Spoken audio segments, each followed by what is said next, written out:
Hello everyone. Now we are going to discuss in this video about questions, and these questions are from exercise. So let us start. पहले question में क्या बोल रहा है हमें?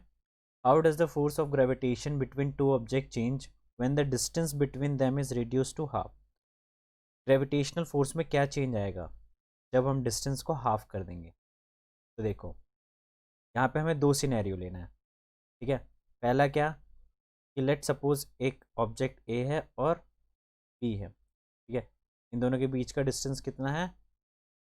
Are है, ठीक है। तो इसके लिए ग्रेविटेशन क्या होगा? ग्रेविटेशनल फोर्स कि ये m1 ले लेते हैं और ये m2, m1 m2 अपॉन में आर स्क्वायर। सेकेंड सिनेरियो में क्या बोल रहा है? ये इस डिस्टेंस को हम हाफ कर देते हैं, ठीक है। तो क्या हो जाएगा? देखो, हाफ कर दिया हमने, सेम वही है, ए ऑब्जेक्ट बी ऑब्जेक्ट, फिर डिस्टेंस क्या हो गया यहाँ पर? r/2 हो गया। पहले क्या था? r था, अब r/2 हो गया। ये m1 है, m2 है, ठीक है। अब वो पूछ रहा है कि सेकंड वाले में क्या चेंज आया, तो ये हम फर्स्ट केस ले लेते हैं, f1, ठीक है। ये हम ले लेते हैं r1, ठीक। और ये क्या हो गया? r1/2 हो गया, ठीक। तो f2 इक्वल्स टू बी, जी तो दोनों केस के लिए कांस्टेंट, m भी कांस्टेंट, m1 m2। इसके लिए डिस्टेंस क्या हो जाएगा? r1/2 का स्क्वायर, ठीक है। तो हमें चेंज निकालना है, तो चेंज निकालने के लिए क्या करते हैं? f1 अपॉन में f2। f1 की वैल्यू कितनी है? g m1 m2 अपॉन में r1 का स्क्वायर इनटू में r1 अपॉन में 2 का होल स्क्वायर अपॉन में g m1 m2। तो g m1 m2 तो कैंसिल आउट हो जाएगा, ठीक है। अब क्या बचेगा? f1 अपॉन में f2 इक्वल्स टू r1 का स्क्वायर अपॉन में 4 अपॉन में r1 का स्क्वायर। इसको थोड़ा सिंप्लीफाई करके लिख लेते हैं हम।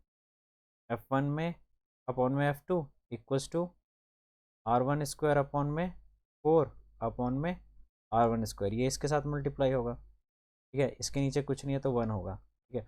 और ये बीच वाला इसके साथ और सबसे नीचे वाला सबसे ऊपर वाले के साथ, तो क्या हो जाएगा? ये f1 अपॉन में f2 इक्वल्स टू r1 का स्क्वायर अपॉन में 4 r1 का square. r1 square r1 square दोनों चला जाएगा, क्या बच जाएगा? f1 upon f2 equals to be 1/4। Change किस में देखना था हमें? f2 वाले में। तो f2 की वैल्यू क्या आ जाएगी? f2 ये जब इधर जाएगा तो ये इधर जाएगा, तो f2 equals to 4 times of f1। तो जब हम डिस्टेंस को हाफ कर देंगे तो ग्रेविटेशनल फोर्स में क्या आएगा चेंज? वो 4 टाइम्स हो जाएगा पहले वाले का। Gravitational force acts on all object in proportional to their masses, why then a heavy object does not fall faster than a light object. हमें पता है कि कोई भी ऑब्जेक्ट जब अर्थ के ऊपर गिरता है, लेट सपोज इसका मास m1 हैवी है, इंक्रीज है, ज़्यादा ले लेते हैं हम, और ये मैं एक छोटा सा कुछ भी पेपर ले लेता हूँ, ये ठीक है, ये भी नीचे गिर रहा है। इसका मास क्या होगा? m2 का मास इन कंपैरिजन 1 कम होगा, ठीक है। तो हैवी ऑब्जेक्ट तो हमें जल्दी गिरते हुए दिखाई देता है, बट लाइट ऑब्जेक्ट स्लो गिरते हुए दिखाई देता है। ऐसा क्यों? ठीक है, तो ऐसा इसलिए दिखाई देता है क्योंकि एयर रेजिस्टेंस होने की वजह से। ये चीज़ हमने वीडियो में देखा भी था। इस एयर रेजिस्टेंस को रिमूव कर देंगे हम, तो ये दोनों इस रेट से गिरेंगे 9.8 metre per second square. It means क्या है? G does not depends on mass. Mass के ऊपर g acceleration due to gravity depend नहीं करता। तो ये एक ही एक्सेलेरेशन से गिर रहे होते हैं, लेकिन एयर रेजिस्टेंस होने की वजह से एक जल्दी गिरते हुए दिखाई देता है और एक लेट, ठीक है। जब इस एयर रेजिस्टेंस को रिमूव कर देंगे तो ये इसी एक्सेलरेशन के साथ नीचे गिरेंगे, और इस एक्सेलरेशन को क्या बोलते हैं? एक्सेलरेशन ड्यू टू ग्रेविटी, ठीक है। ये मैंने अपने वीडियो में भी समझाया हुआ है, ठीक है। मैं क्या बोल रहा है? देखो, अर्थ मून को अट्रैक्ट कर रहा है और मून भी अर्थ को अट्रैक्ट कर रहा है। तो क्वेश्चन ऐसा है कि क्या अर्थ मून को कम फोर्स से अट्रैक्ट कर रहा है, या ज़्यादा फोर्स से अट्रैक्ट कर रहा है, या सेम फोर्स से अट्रैक्ट कर रहा है। और सेम केस मून के लिए भी है, क्या मून भी अर्थ को ग्रेटर फोर्स से अट्रैक्ट कर रहा है, या स्मॉल, या फिर सेम। ठीक है, अगर ऐसा हो रहा है तो क्यों हो रहा है। तो चलिए देखते हैं इसका आंसर क्या है। देखो, यूनिवर्सल लॉ ऑफ ग्रेविटेशन के हिसाब से, ठीक है, हमें क्या पता है कि सारे ऑब्जेक्ट एक दूसरे को फोर्स अप्लाई कर रहे होते हैं। लेकिन अगर कोई एफ मतलब कि लेट सपोज अर्थ अप्लाई कर रहा है force G m1 m2 upon D square से, ठीक है, तो मून कितना करेगा, मून करेगा अपोजिट। ठीक है, मतलब कि एफ ई की वैल्यू अगर ये है तो एफ एम की वैल्यू क्या हो जाएगी, negative G m1 m2 upon D square. ठीक है, डिफरेंस क्या है, यहाँ पे सिर्फ नेगेटिव आ गया और यहाँ पे क्या है, पॉजिटिव। ऐसा क्यों, क्योंकि एक ऑब्जेक्ट जब दूसरे ऑब्जेक्ट को खींच रहा होता है, उसके लिए अगर हम डायरेक्शन पॉजिटिव रखते हैं तो दूसरा वाला जो ऑब्जेक्ट है वो भी उसको खींच रहा है, लेकिन उसके लिए हमें डायरेक्शन क्या रखना पड़ेगा, negative, because gravitational force is a vector quantity, और वेक्टर क्वांटिटी के पास क्या होता है, मैग्नीट्यूड। इसलिए हम बोलते हैं F E is equals to F M but is opposite direction. ठीक है, मैग्नीट्यूड तो दोनों का सेम रहेगा बट डायरेक्शन क्या हो जाएगा, opposite. Next question, if the moon attracts the earth why does the earth not move towards the moon. चलो, इस ऊपर वाले क्वेश्चन में हमने देख लिया कि ये दोनों एक दूसरे को अट्रैक्ट कर रहे हैं और सेम फोर्स से अट्रैक्ट कर रहे हैं, लेकिन डायरेक्शन अपोजिट है। बट इस क्वेश्चन में पूछा जा रहा है कि यदि मून अर्थ को अट्रैक्ट कर रहा है तो हमें अर्थ हिलते हुए क्यों नहीं दिखाई देता है, मून की तरफ जाते हुए क्यों नहीं दिखाई देता है। तो इसका आंसर है, देखो, according to Newton universal law of gravitation, ठीक है, या फिर न्यूटन्स थर्ड लॉ ही बोल लो तुम, ठीक है, थर्ड लॉ के हिसाब से भी हमने क्या देखा कि एक ऑब्जेक्ट दूसरे ऑब्जेक्ट के ऊपर फोर्स लगा रहा है तो दूसरा ऑब्जेक्ट भी सेम फोर्स लगा रहा है बट अपोजिट डायरेक्शन। लेकिन अर्थ मून की तरफ अट्रैक्ट होते हुए क्यों नहीं दिखाई देता है, इसलिए नहीं दिखाई देता है क्योंकि हमने एक चीज़ पढ़ी थी, force equals to mass into acceleration. वो ये वाला एक्सेलरेशन जो था, ठीक है, कौन सा वाला, ये वाला, ये एक्सेलरेशन ड्यू टू ग्रेविटी है। ठीक है, इसको इसके साथ कम सेम मत कर देना। ठीक है, ये वाला जो एक्सेलरेशन है, ठीक है, ये एक्सेलरेशन किस पे डिपेंड करेगा, मास के ऊपर, फोर्स अपॉन में मास। अगर मास हैवी रहेगा, ठीक है, मास अगर बड़ा रहेगा तो एक्सेलरेशन यहाँ पे कम हो जाएगा। इसलिए अर्थ और मून में से, लेट सपोज ये अर्थ है और ये मून है, तो मून तो अर्थ की तरफ आते हुए दिखता है, ठीक है, लेकिन अर्थ मून की तरफ जाते हुए नहीं दिखाई देता है।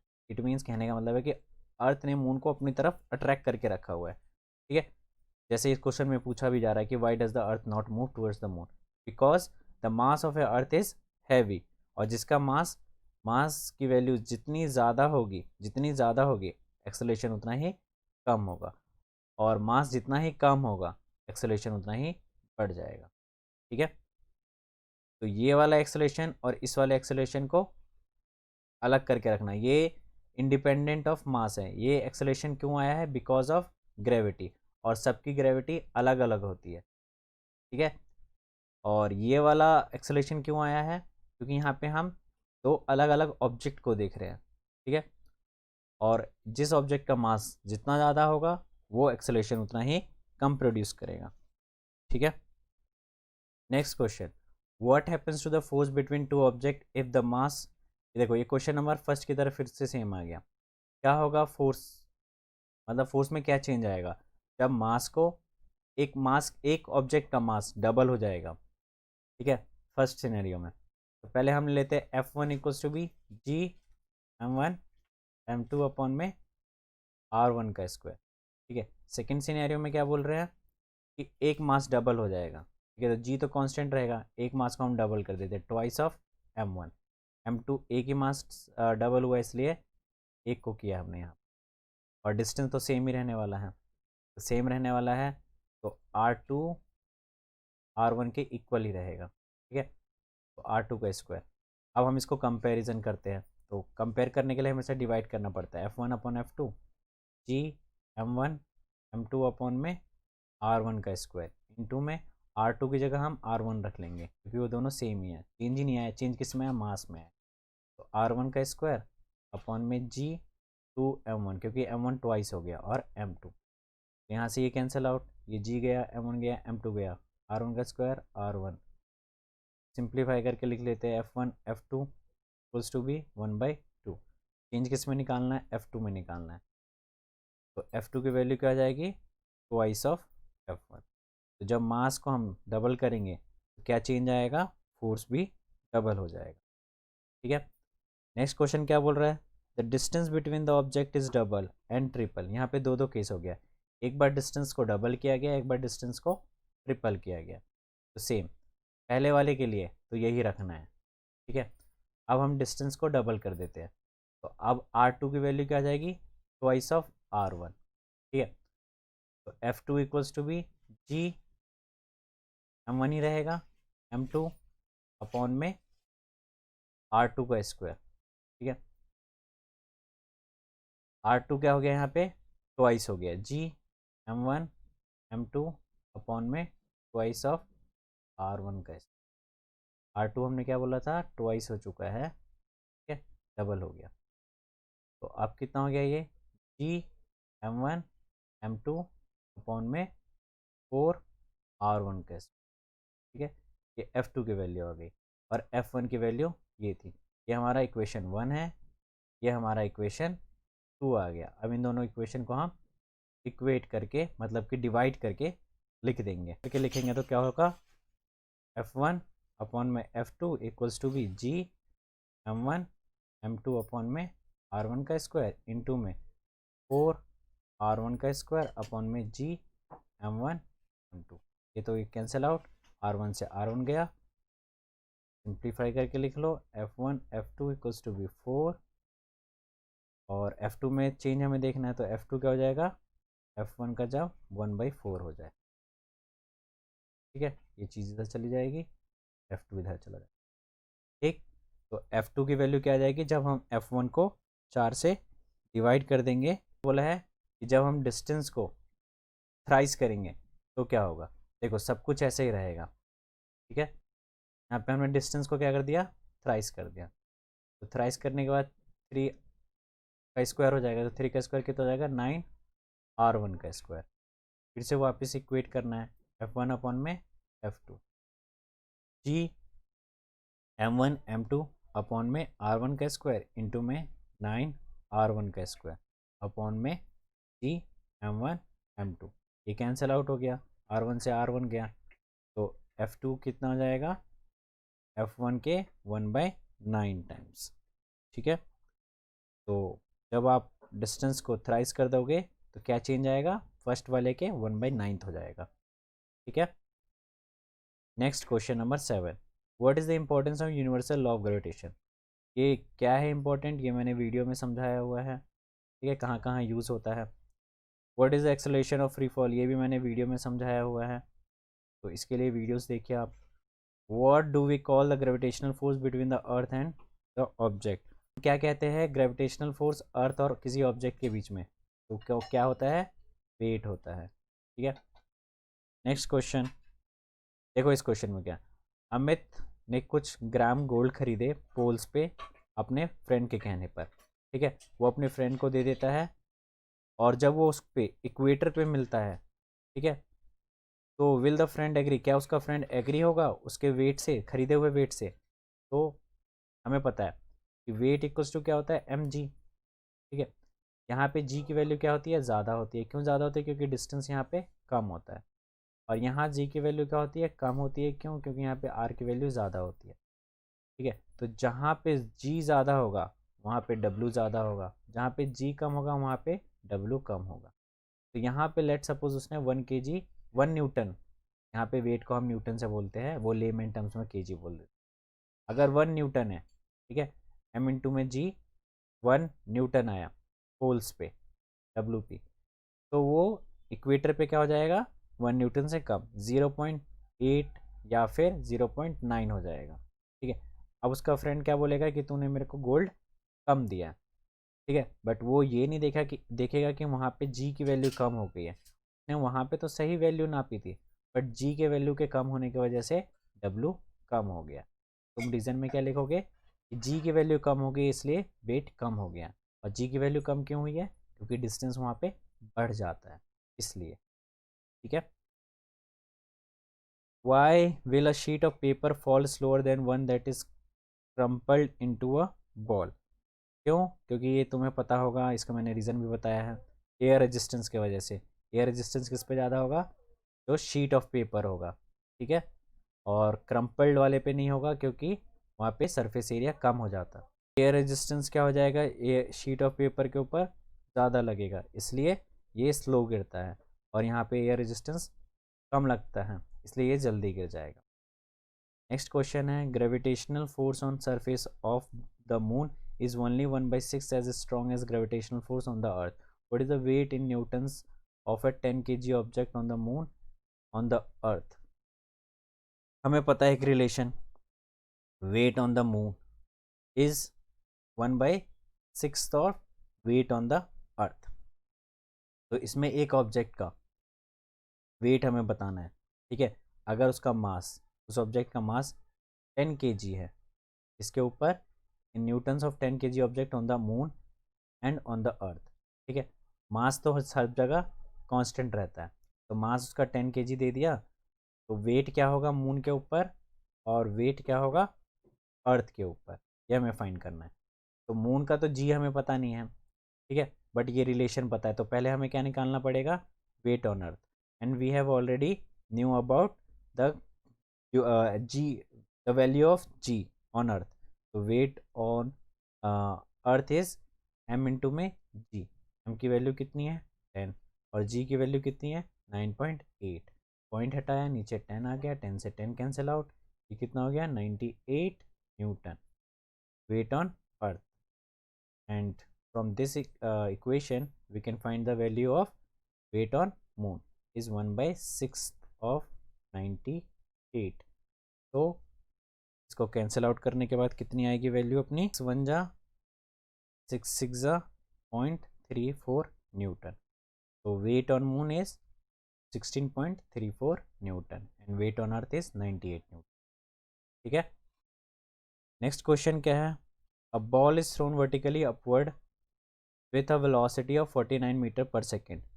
एक बॉल को ऊपर फेंका जा रहा है, ठीक है, और कितने वेलोसिटी से फेंका जा रहा है 49 मीटर पर सेकेंड के हिसाब से। क्या क्या कैलकुलेट करना है, मैक्सिमम हाइट मतलब एच की वैल्यू निकालनी है हमें, and the total time it takes to return to the surface of the earth. Total time निकालना है यहाँ पे। टोटल टाइम का मतलब टाइम जाने का t1 और टाइम वापस आने का t2, और हमें पता है ये दोनों सेम रहता है, जितना टाइम ऊपर जाने में लगता है उतना ही टाइम नीचे आने में लगता है। एक्चुअली कैपिटल T क्या है t1 प्लस में t2। ठीक है। तो हमें एक टाइम निकाल लेना, उसका बस ट्वाइस कर दें। क्लियर है। चलिए देखते हैं कैसे करेंगे। मैंने बताया तुम्हें, कोई भी चीज़ को ऊपर जब फेंकते हैं तो क्या ज़ीरो हो जाती है, डी की वैल्यू ज़ीरो हो जाती है, यू हमारे पास रहता है। और किसी भी चीज़ को जब ऊपर से नीचे फेंकते हैं क्या ज़ीरो रहता है उस वक्त, यू ज़ीरो रहता है और वी कुछ ना कुछ होगा। ठीक है। तो अभी हमारे पास केस ये वाला है। और हाँ, एक और केस बताया मैंने, जी की वैल्यू जब ऊपर फेंकते हैं तो नेगेटिव लेते हैं, और जब नीचे फेंकते हैं तो जी की वैल्यू पॉजिटिव लेते हैं। ठीक है। तो अभी तो ये वाला केस है नहीं, तो इसके ऊपर हम बात नहीं करते, ये वाला केस है। तो यू की वैल्यू कितनी दे दी हमें 49 मीटर पर सेकेंड। ठीक है। और वी की वैल्यू भी पता है हमें, वी की वैल्यू कितनी है 0। जी की वैल्यू भी हमें पता ही होती है, कितनी होती है, अगर क्वेश्चन में दे रखा है 9.8 तो 9.8 लेंगे, वरना हम क्या ले लेंगे 10। तो अभी हम 9.8 लेकर के समझते हैं। निकालना क्या है एच। इस वाले चैप्टर में एस की जगह पे क्या होता है एच। ठीक है। तो कौन सा फॉर्मूला लगा लेंगे हम, बी स्क्वायर माइनस का u square equals to 2GS।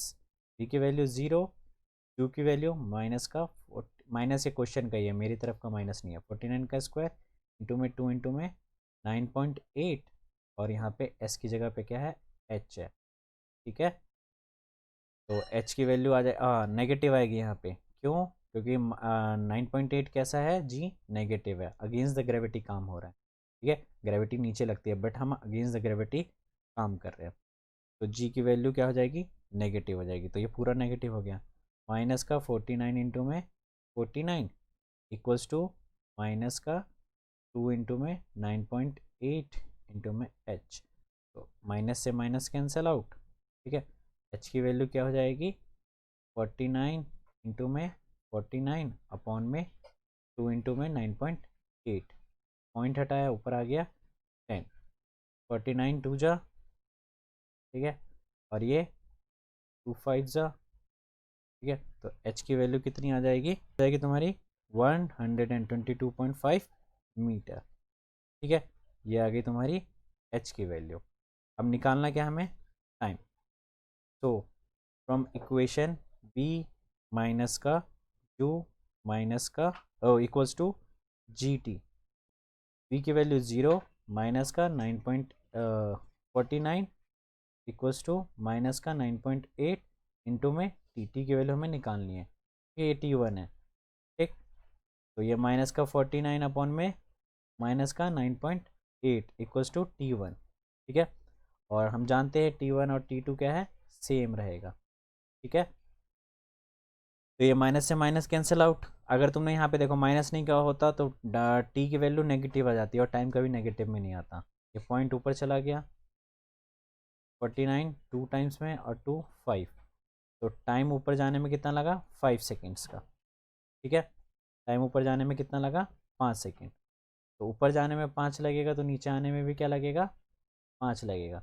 और टोटल टाइम कितना हो जाएगा, टोटल टाइम हो जाएगा तुम्हारा T1 प्लस में T2 which is equals to 5 + 5 10 seconds, ठीक है, तो टोटल टाइम टेकन 10 सेकेंड, ठीक, डिस्टेंस 122.5 मीटर, ठीक, next question, a stone is release from the top of a tower of height 19.6 metre, calculate its final velocity just before touching the ground, एक stone को छोड़ा जा रहा है किसी tower से, उस टावर की हाइट कितनी है 19.6 मीटर, ठीक है, अब ये वो वाला सिनेरियो हो गया जब हम ऊपर से नीचे ऑब्जेक्ट को छोड़ते हैं, तो क्या ज़ीरो रहता है, क्यू की वैल्यू ज़ीरो रहती है, यहाँ पे वी की वैल्यू हमें निकालनी है, ठीक है, और एच की वैल्यू हमें दे रखी है, एच कितना है 19.6, देखो कैसे निकालेंगे, जी की वैल्यू हमें पता होगी 9.8 मीटर पर सेकेंड स्क्वायर, ठीक है,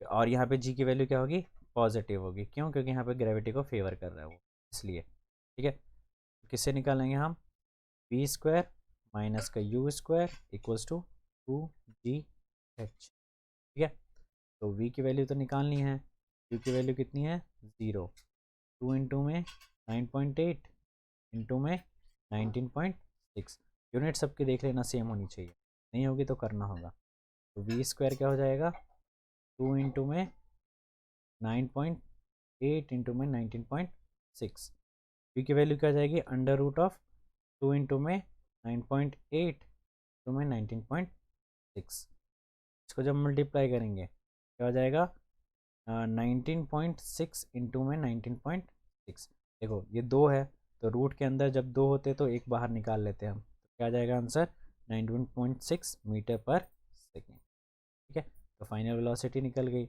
19.6 metre per second. Next question, a stone is thrown vertically upward with an initial velocity of 40 metre per second, एक स्टोन को ऊपर फेंका जा रहा है कितने वेलोसिटी से, इनिशियल वेलोसिटी है तुम्हारी 40 मीटर पर सेकेंड, जी की वैल्यू लेनी है 10 मीटर पर सेकेंड स्क्वायर, ठीक है, जी की वैल्यू यहाँ पे नेगेटिव होगी क्योंकि बॉल को कहाँ पे स्टोन को कहाँ फेंका जा रहा है ऊपर, अगेंस्ट द ग्रेविटी काम हो रहा है यहाँ पे, ठीक है, इसलिए जी की वैल्यू यहाँ पे नेगेटिव होगी, अगेंस्ट द ग्रेविटी काम हो, ठीक, find the maximum height reach, H की वैल्यू पूछ रहा है वो, ठीक है, क्या होगी एच की value by the stone and what is the net displacement and the total distance covered by the stone, net displacement क्या होगा और टोटल डिस्टेंस कितना कवर किया उसने वो क्या होगा, ठीक है, तो चलिए देखते हैं, वी की वैल्यू क्या हो जाएगी यहाँ पे 0 क्योंकि मैक्सिमम हाइट पे पहुँचने के बाद वो 0 हो जाएगा, एच की वैल्यू निकालने के लिए we square minus u square equals to 2GH, we की वैल्यू 0, जी की value,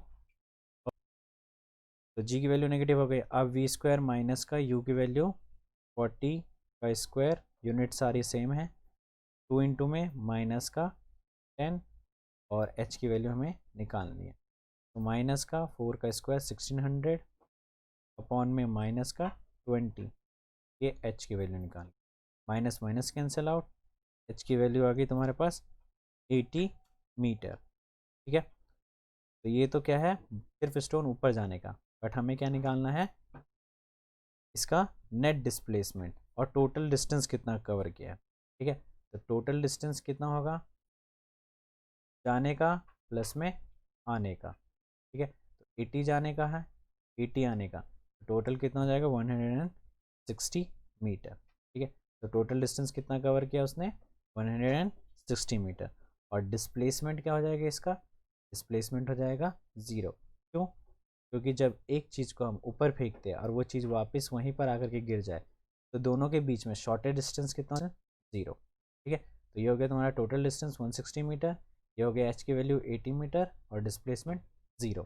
next question, calculate the force gravitation between the earth and the sun given that the mass of the earth और of the sun the average distance between the two is, हमें force of gravitation निकालना है, मतलब F equals to G m1 m2 upon में R square. R की value हमें कितनी दे दी 1.5 इंटू 10 के power 11 metre. m1 for mass of Earth कितना दे दिया 6 इंटू में 10 के पावर 24 kg। ठीक है, और मास ऑफ सन कितना दे दिया 2 इंटू में 10 की पावर 30 kg।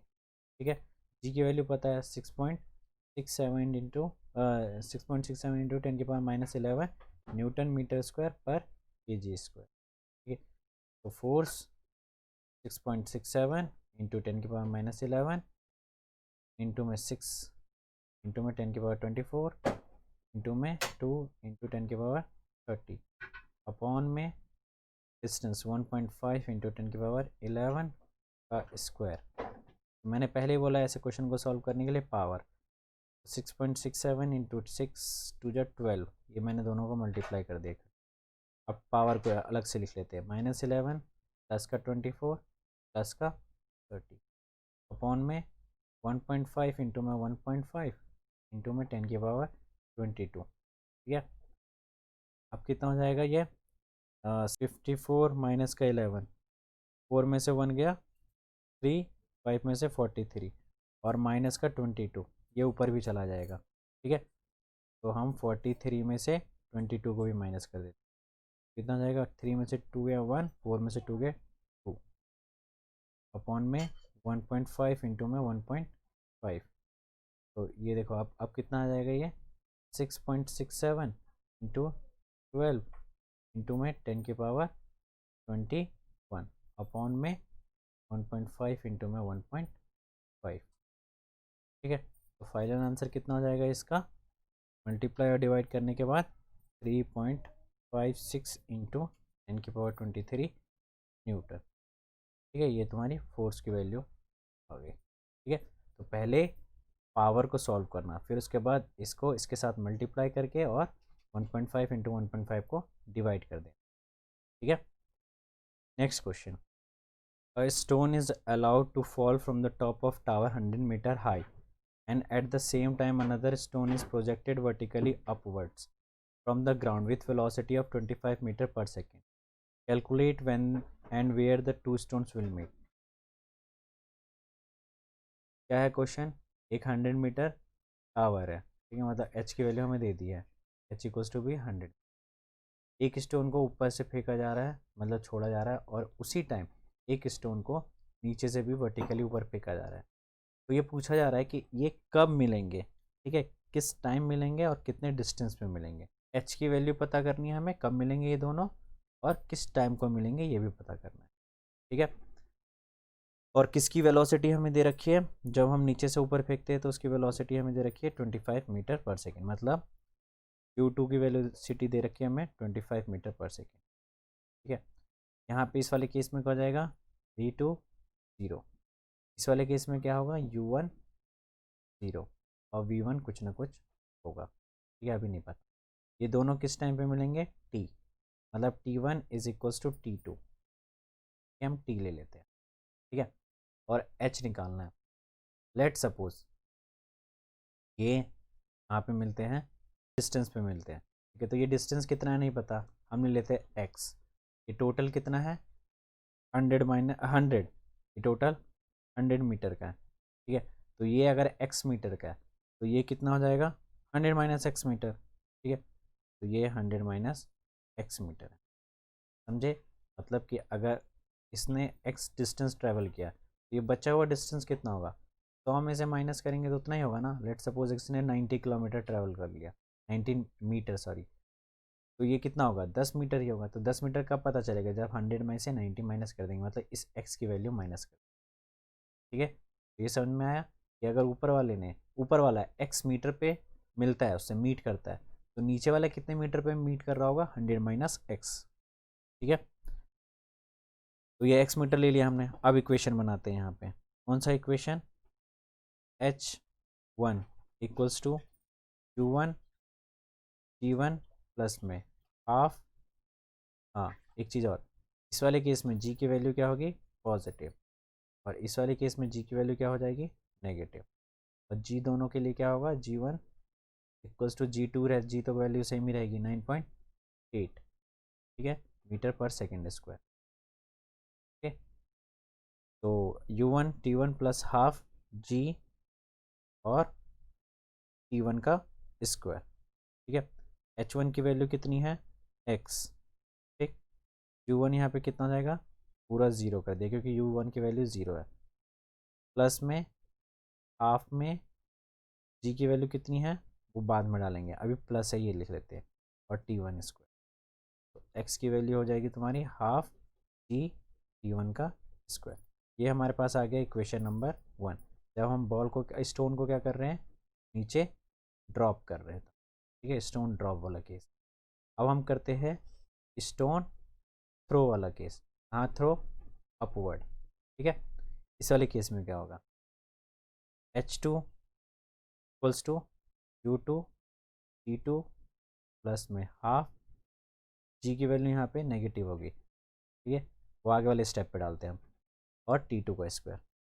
h2 की वैल्यू कितनी है 100 माइनस एक्स, q2 की वैल्यू कितनी है 25 मीटर पर सेकेंड इंटू में t2 प्लस में हाफ, g की वैल्यू नेगेटिव, ठीक है नेगेटिव, और t2 की वैल्यू निकालनी है, ठीक है। तो ये फ्रॉम इक्वेशन 2, दूसरे इक्वेशन से हमारे पास ये आ गया,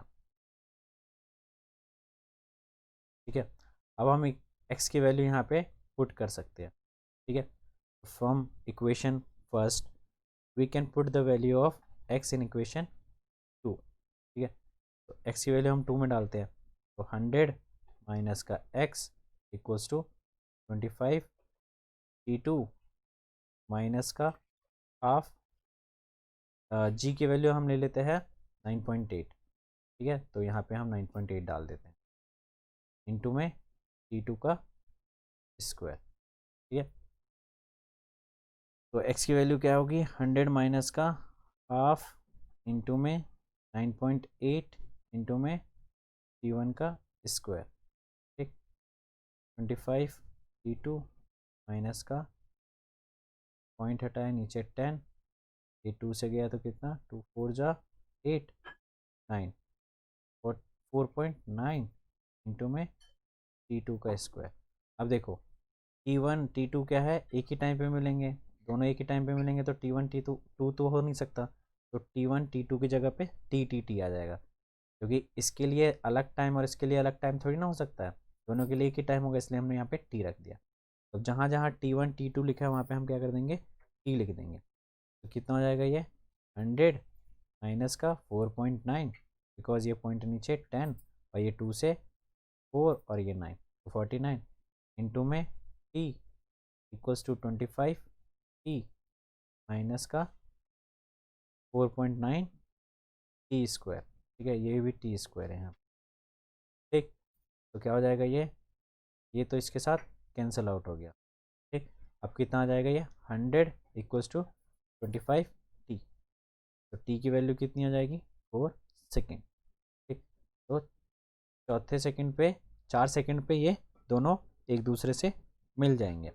अब इस टी के वैल्यू हम एक्स में डालते हैं, x equals to half into में 9.8 इंटू में 4 का स्क्वायर इज इक्वल्स टू 16, ठीक है, हम equation we put the value of t in equation first. ठीक है, टी की वैल्यू हम कहाँ डालेंगे, इक्वेशन फर्स्ट में। तो डालने के बाद ये आया, तो ये इससे कैंसिल आउट होने के बाद 4.9 आएगा। 4.9 इंटू में 16, पॉइंट हटाया नीचे 10 आया। ठीक है, तो कितना जाएगा ये 784 अपॉन में 10 विच इज़ इक्वल्स टू 78।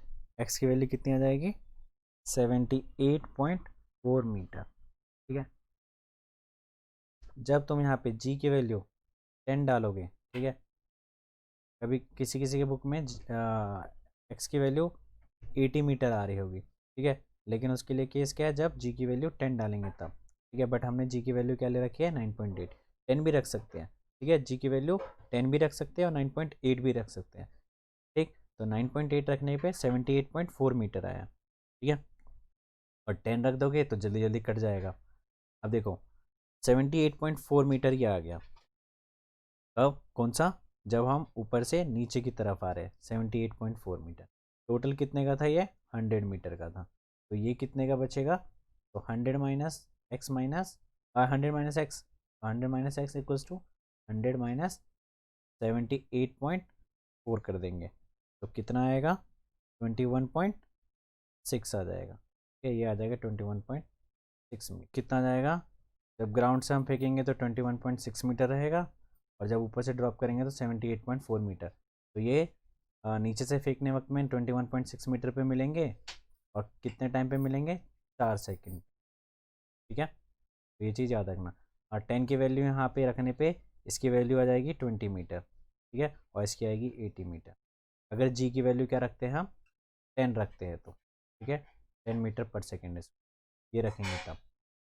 ठीक, next question, a ball thrown up vertically returns to the thrower after 6 second. ठीक है, एक बॉल ऊपर फेंकी जा रही है। ठीक है, और 6 सेकेंड के बाद वो थ्रोअर के पास वापस आ गई बॉल, मतलब 3 सेकेंड उसको जाने में लगा होगा और 3 सेकेंड आने में लगा होगा। ठीक है, ये चीज़ पता चल गया।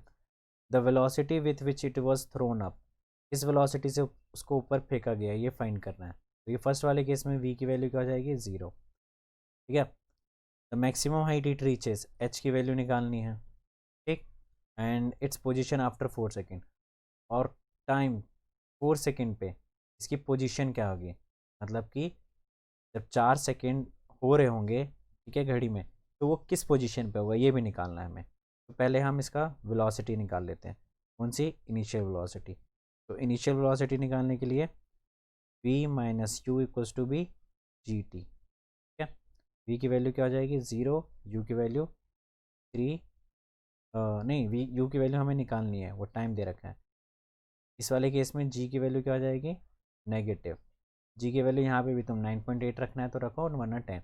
जब तक क्वेश्चन में ना दिया हो तो मर्जी होती है 9.8 रखना या 10। जैसे ऊपर वाले क्वेश्चन में हमने 9.8 रखा था तो हमारा आंसर कैसे आ रहा था 78 पॉइंट समथिंग कुछ आ रहा था और नीचे से आ रहा था 21 पॉइंट समथिंग। बट यहीं पे 10 लिया होता हमने तो ये 80 आ जाता, ये 20 आ जाता। देखो कितना ईजी आ जाए गया। उसी तरीके से यहाँ पे भी हम जी की वैल्यू क्या ले लेते हैं 10 ले लेते हैं। लेट सपोज 10 ले लिया मैं।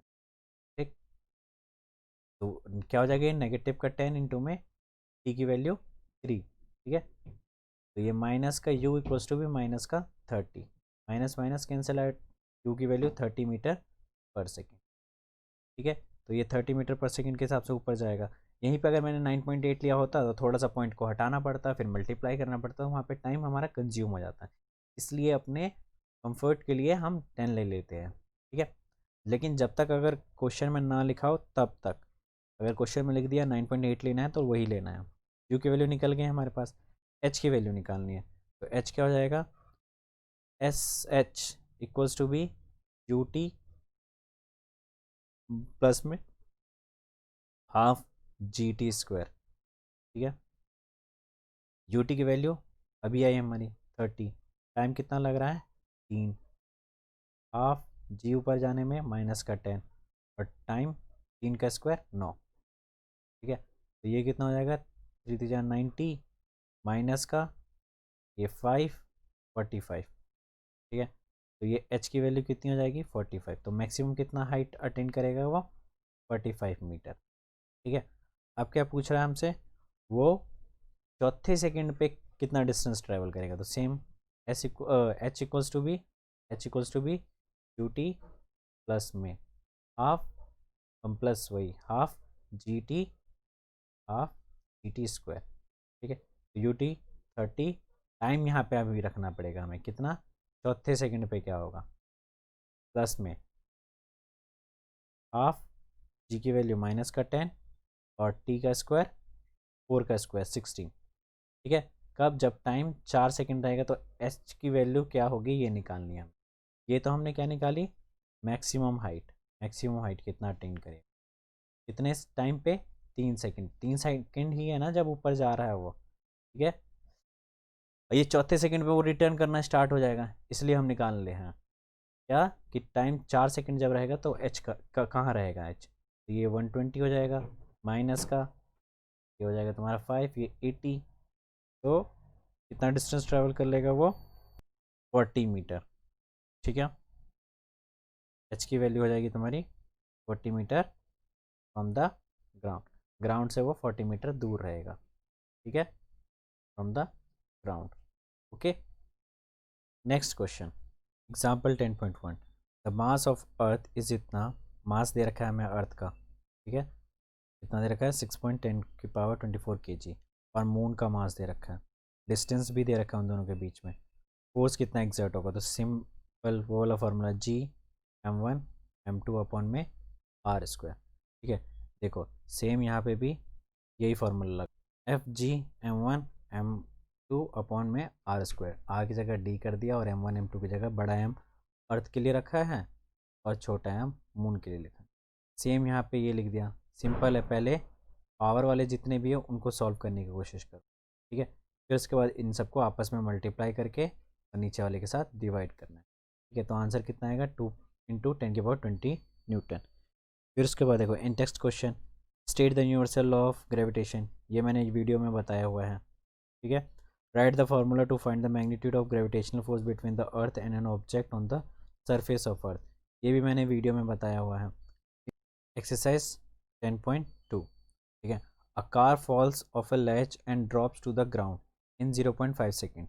एक कार फॉल हो रहा है, ठीक है, लेज से, और जी की वैल्यू कितनी दे रखी है, देखो यहाँ पे जी की वैल्यू उन्होंने दे रखी है 10 मीटर पर सेकेंड स्क्वायर। ठीक है, what it speed on striking the ground, किस स्पीड से वो ग्राउंड को स्ट्राइक करेगा। तो देखो कभी भी कोई चीज़ ऊपर से गिरती है, ठीक है, तो क्या रहता है 0, u0। तो यहाँ पे u की वैल्यू 0 दे रखी है। ठीक है, टाइम हमें दे रखा है 0.5 सेकेंड, और निकालना क्या है, व्हाट इज इट स्पीड, किस स्पीड से वो गिरेगी नीचे। तो v की वैल्यू, तो v minus u equals to g t. ठीक है, यहाँ पे वही ले लिया, v यहाँ पे दिखाया नहीं है क्योंकि u की वैल्यू क्या है 0। तो जब u की वैल्यू 0 रखेंगे तो v की वैल्यू क्या है v जी टी। ठीक है, और g की वैल्यू क्या हो जाएगी यहाँ पे पॉजिटिव। क्यों पॉजिटिव होगी g की वैल्यू, क्योंकि यहाँ पे ऊपर से नीचे आ रहा है ऑब्जेक्ट। ठीक है, तो ये g की वैल्यू 10, t की वैल्यू 0.5, तो v की वैल्यू आ गई 5 metre per second. Second question क्या है, what is the average speed during the 0.5 second.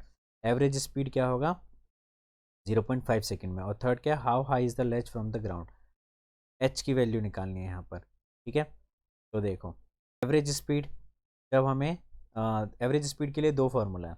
ठीक है, एक है टोटल डिस्टेंस अपॉन में total time taken.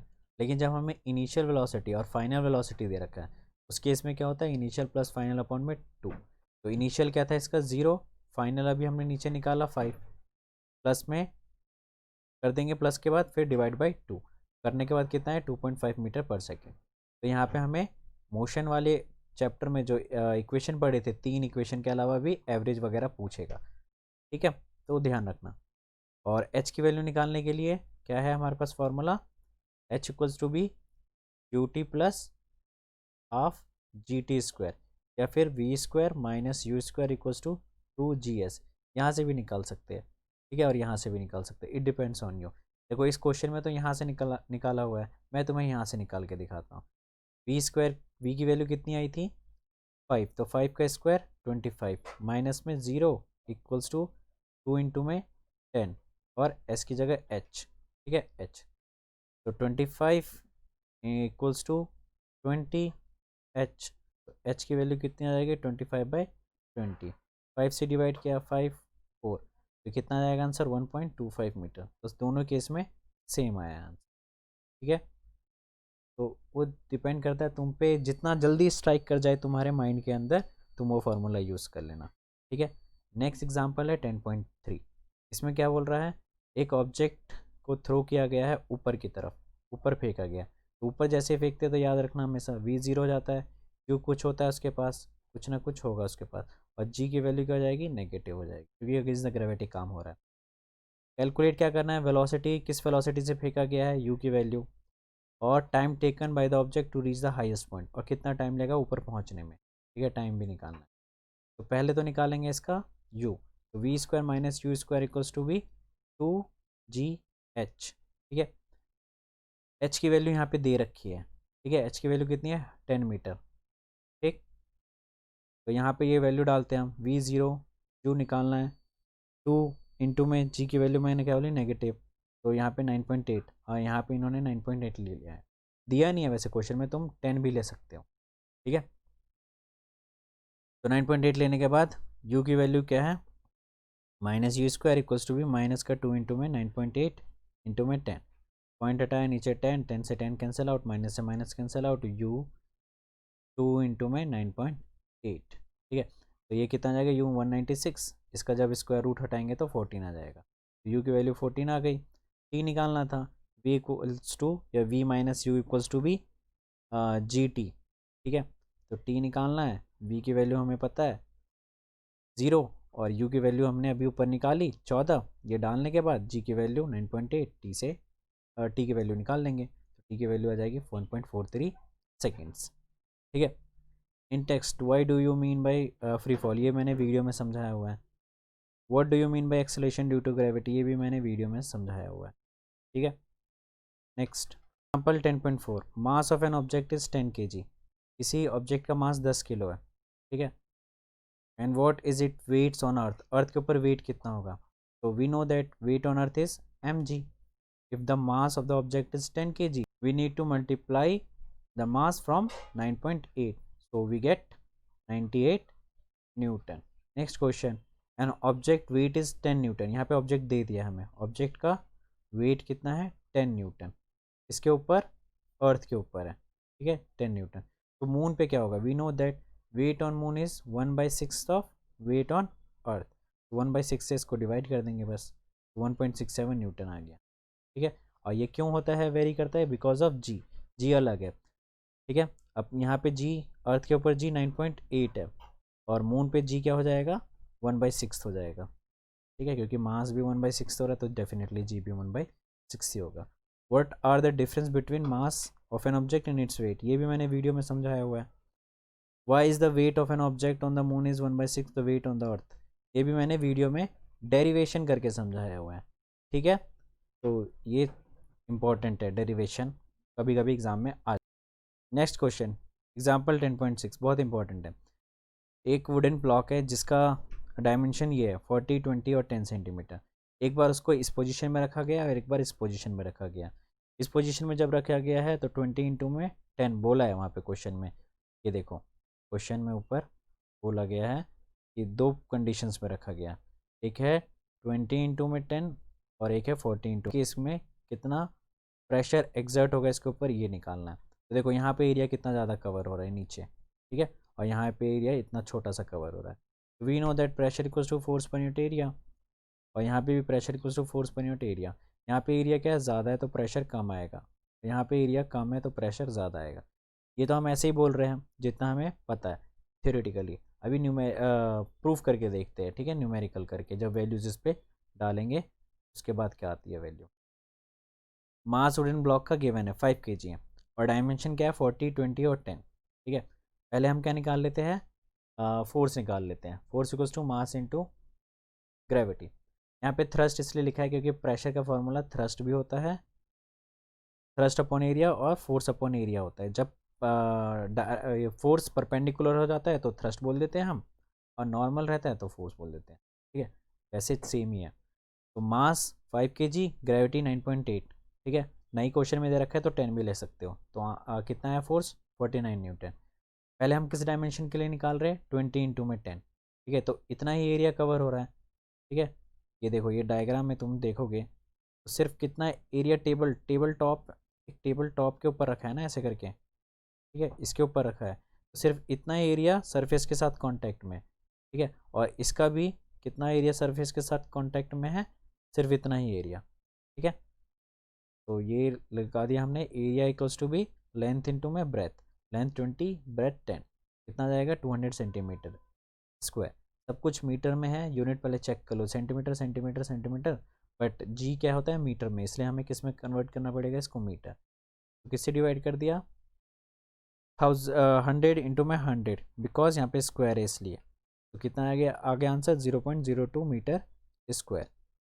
Pressure equals to force upon area या थ्रस्ट अपॉन एरिया बोल दो। फोर्स का निकल गया वैल्यू 49 न्यूटन और एरिया निकल गया 0.0।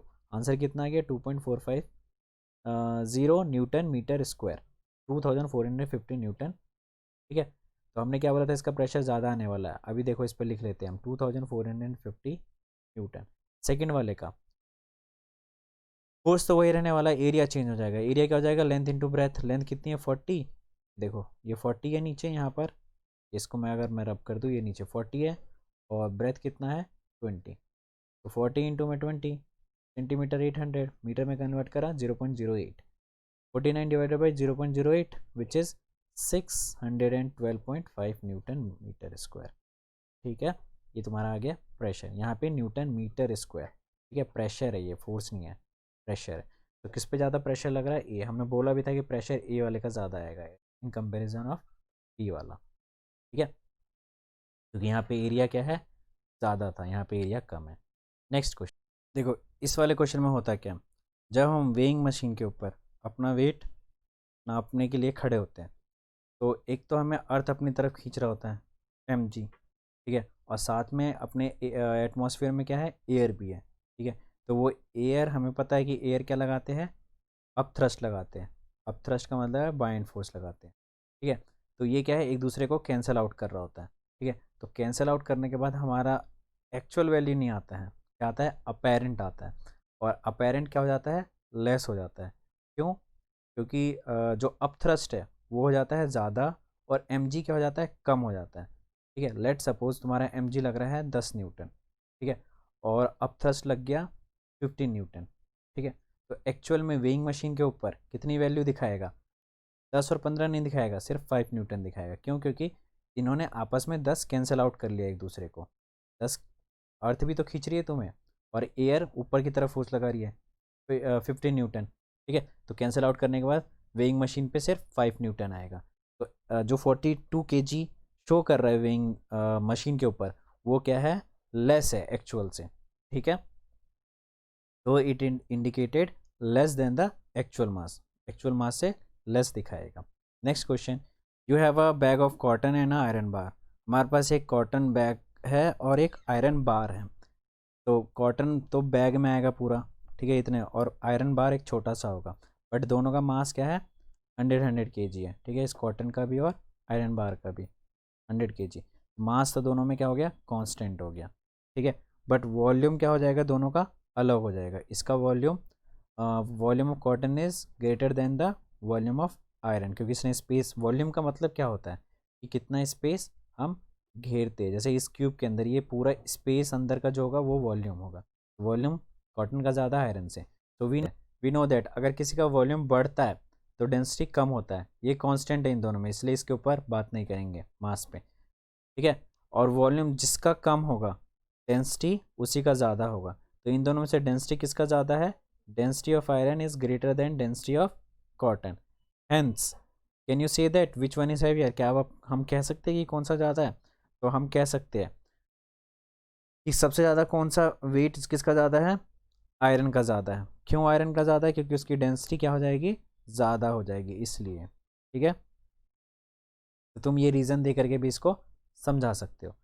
नेक्स्ट क्वेश्चन, रिलेटिव डेंसिटी, ठीक है।